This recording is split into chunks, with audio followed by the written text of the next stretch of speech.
Visit scientist Jim DeFrancesco's class at Chicago's Loyola University, and right away you'll figure out he's a really popular teacher. So that's beautiful. Wow, yeah. okay. Yeah, and you can... Why? Could it be his almost 20 years with the U.S. Drug Enforcement Administration? So we accompany the agents, we assist the agents on the raids, and then we provide all the technical information and the technical assistance. Could it be his humor? I say drug stories for almost all of my classes. Even my environmental science class, I come up with drug stories. Keep them awake, right? Keep me awake. Or maybe it's the built-in career counseling doled out in forensics class. I thought I heard they had openings in San Francisco, too. Yeah, that might have been Okay. So we've got contacts at the state, federal, and local level. Casey is working with Illinois State Police right now in an internship, and hopefully that'll turn into something full-time. And Connor did internship over the summer with Las Vegas PD. After graduation, these students will work on the front lines, tackling issues like heroin and fentanyl abuse. 42,000 Americans, or 155 every single day, died from opioid overdoses in 2016. And the numbers continue to rise, staggeringly so, which makes Dr. D's work urgent. Just remember, too, when you interpret these, it's the initial result that you're looking at. Using everyday kitchen items like spices and food processors, he instructs students how to analyze chemicals and underlying drugs, both legal and illegal. I think it's growing because, the number of TV shows now with forensic parts in it are numerous and growing every day. There's a new crime show every season, I also think that a lot of older forensic scientists have degrees in stuff like biology and chemistry, and while that's great and that is the way it used to be, now you can get an actual degree in forensic science. The majority female student population puts Loyola near the top nationally when it comes to the percentage of women going into STEM fields. In fact, the class I attended was comprised mostly of women. So all we're really going to do is... Loyola's forensic science instruction so well received that the school has a new master's level program on tap next school year. It looks like a brick of heroin, but actually it's a concrete stand-in. Here are some other forms of pure heroin. This would be heroin taken from here.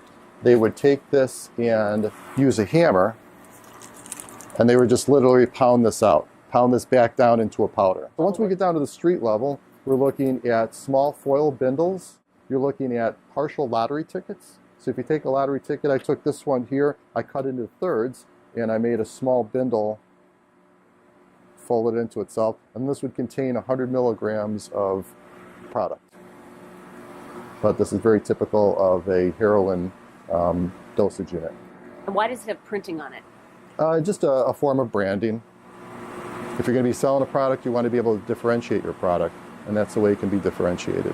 So the different colors, different logos? Sure. Laboratory experiments become real on Chicago's city streets. Today, Dr. D wants to look for traces of drug use, hiding in plain sight. He says remnants are all around if you just know where to look. And sure enough... So here we go. What's that? So that's consistent with a dime bag of heroin. It was only a few minutes before we found a small bag probably used to distribute heroin. And a few minutes later, another one. The massive issue, Dr. D says, will take coordinated effort. The United Nations asked for his help in developing new international regulations around the ingredients that make up the synthetic opioid fentanyl. At the border, the drug-sniffing dogs are trained to sniff out heroin, marijuana, cocaine, methamphetamine, and so they'll hit on those. If the synthetics come across, fentanyl and other fentanyl analogs, the dogs are not necessarily trained on those. So you would be able to smuggle fentanyl in without being detected? Absolutely. So you've already gotten past one of those defenses. But you have to go after every new synthetic. So if you train the dogs on fentanyl, then what the bad guys are going to switch to is an analog of fentanyl, structural analog. What's that mean, structural? So you would take the fentanyl, the chemical structure of the fentanyl, and change it enough so that it's no longer fentanyl. Jim, tell me what you were doing in Mexico in 2006. Back in 2005, we had identified a new compound showing up in heroin samples in the Chicago area and some other areas in the Midwest. This was a synthetic known as fentanyl. Now, fentanyl was not new to the United States. Fentanyl had actually been around since the 1960s, but this one in particular was found, like I said, in the Midwest. Federal law enforcement was able to find a laboratory in Mexico, just outside of Mexico City, that was actually producing the fentanyl.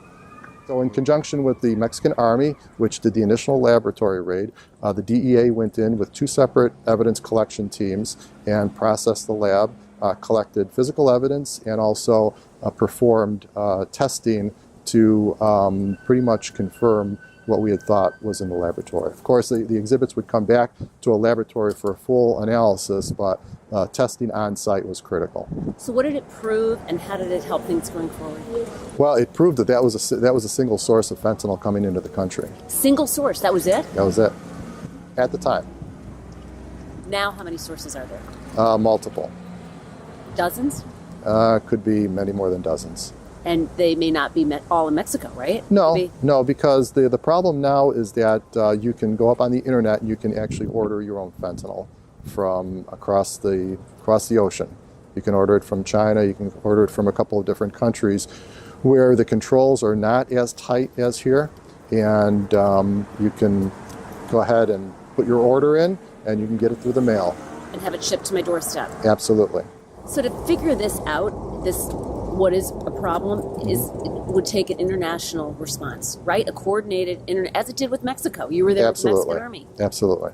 The combination of international experience and understanding, delivered with a calm, modest demeanor, makes his the right voice for a clarion call.